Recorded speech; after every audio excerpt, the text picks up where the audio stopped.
What can we do? And this is the correct course of action. We need Donald Trump on our side to some degree. If you're a prominent, important person from Europe or the G7, please go visit Donald Trump in the next 55 days. Tell him he looks like he's lost weight. Tell him he's a genius. I don't care. We need Donald Trump on our side to some degree for the next 6 months to a year at least before Russia politically or economically collapses. No. Didn't we conclude out of the last years that we, the remaining decent part of the world, only get exploited by the bullies of the world if we remain dogmatically decent, if we accept getting bullied? Didn't you, Jake, right in that video remind once again about where appeasement leads to? What Rutte does here is nothing else than another form of appeasement. Okay, in his position, possibly his duty, but not our determined fate. Because it makes our future dependent on who we, despite all sane-washing, should never forget who he is. It is gambling with our fate.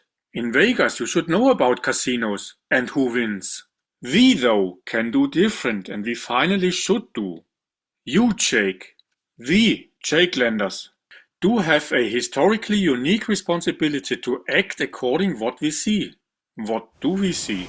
At first an seemingly irresistible torrent downwards into autocracy, but there is at least one rock, maybe the only one, to hold on to. It would be irresponsible to not now stabilize that rock as a foundation for a better future. This rock is the EU. Might sound uncomfortable for you as an American, but it is as well a huge opportunity for you. If we, Jakelanders, call out the European leaders now, the President of the EU Commission. Nice to meet you.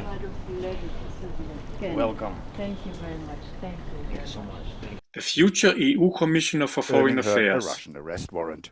Putin's war is an act of raw military aggression against an independent and sovereign country that wants nothing more than to fulfill its own European dream. European leaders that crossed historical lines in relationships to Russia. To send not just humanitarian but military assistance to Ukraine. European leaders that are steadfast and convincing promoters of Ukraine's issues.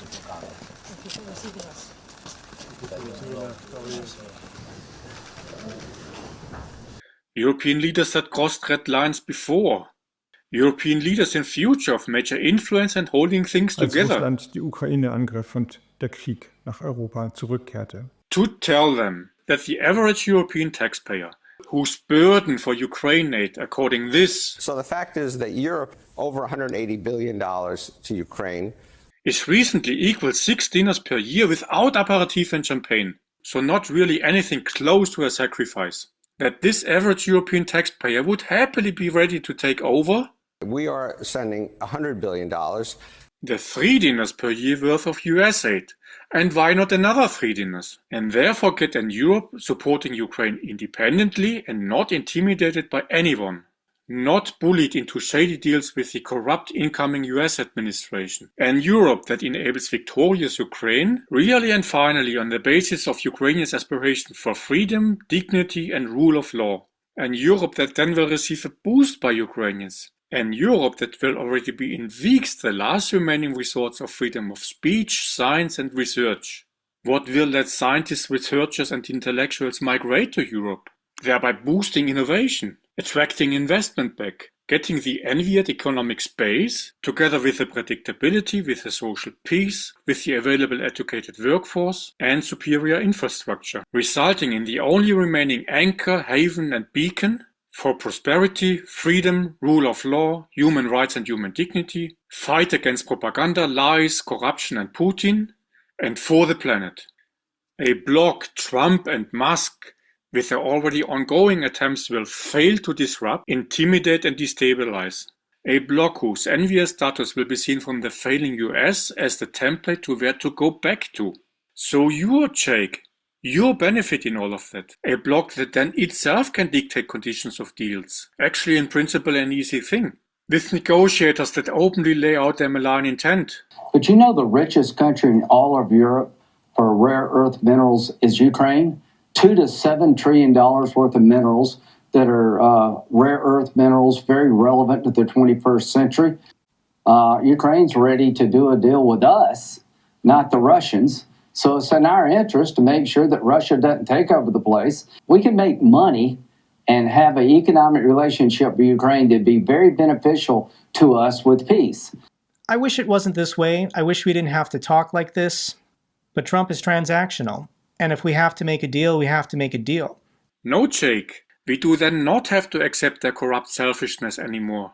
At the cost of Ukrainians' morale and with them Europeans' morale for decades to come. Europe is then the mature negotiator. And these disaligned, delusional people will be the beggars. Trump will be the one again that would be much richer had he put his inherited wealth on the bank account. The one that has an own Wikipedia segment on bankruptcies. The one as one of the very few managed to bankrupt casinos.